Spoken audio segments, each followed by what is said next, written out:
Bonjour à tous. Aujourd'hui, nous allons aborder la séance de ce jour, intitulée La colocation et la durée du bail, suivie d'explications pratiques sur la colocation.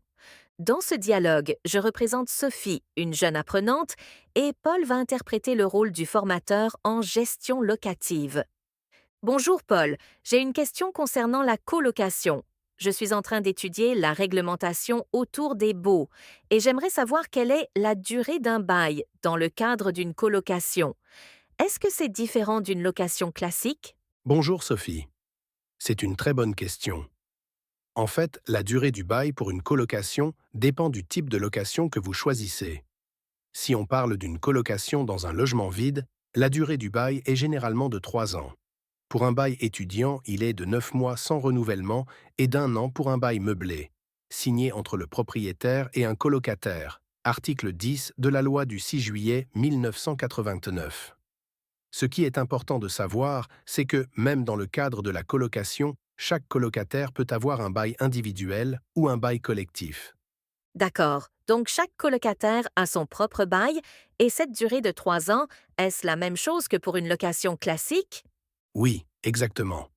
Si chaque colocataire signe un contrat individuel, la durée sera de 3 ans, sauf si l'on est dans une situation particulière, comme un bail meublé où la durée est réduite à 1 an, article 25.8 de la loi du 6 juillet 1989.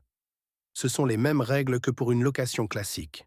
Cependant, si un bail est signé pour l'ensemble de la colocation, avec des modalités spécifiées pour chaque colocataire, la durée de 3 ans s'applique aussi. OK, je comprends mieux.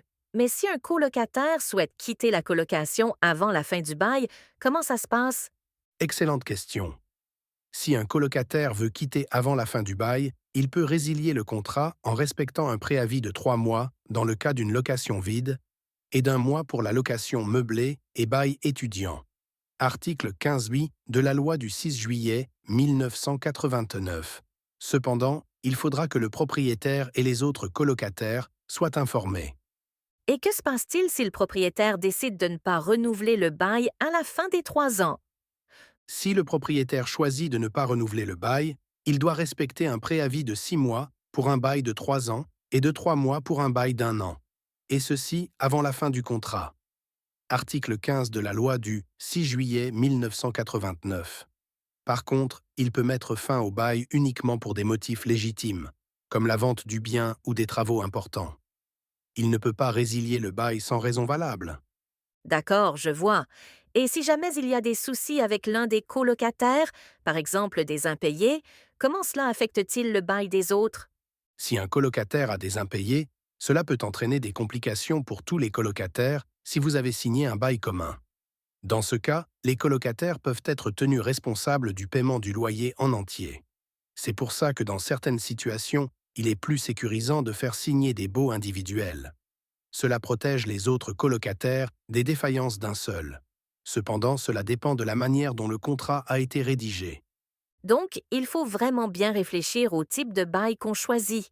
Est-ce qu'il y a d'autres règles spécifiques que je devrais connaître concernant la colocation? Oui, absolument. Il y a des obligations concernant la répartition du loyer et des charges entre colocataires. Par exemple, le bailleur peut déterminer une répartition équitable du loyer, mais il doit s'assurer que la répartition est juste par rapport aux parties du logement occupé.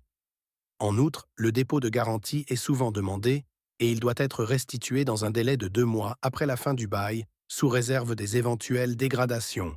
Article 22 de la loi du 6 juillet 1989. Parfait. Je crois que j'ai une meilleure idée de comment tout cela fonctionne. Merci beaucoup pour tes éclaircissements, Paul. Avec plaisir, Sophie. N'hésite pas à me recontacter si tu as d'autres questions. Bonne continuation à toi. Nous arrivons à la fin de cette petite séance et nous vous remercions de l'attention que vous y avez accordée et nous espérons que cette forme d'apprentissage vous a plu. Si vous souhaitez en savoir plus sur la colocation, nous vous invitons à lire également notre article sur notre site web intitulé La colocation. Est-ce un avantage ou un inconvénient?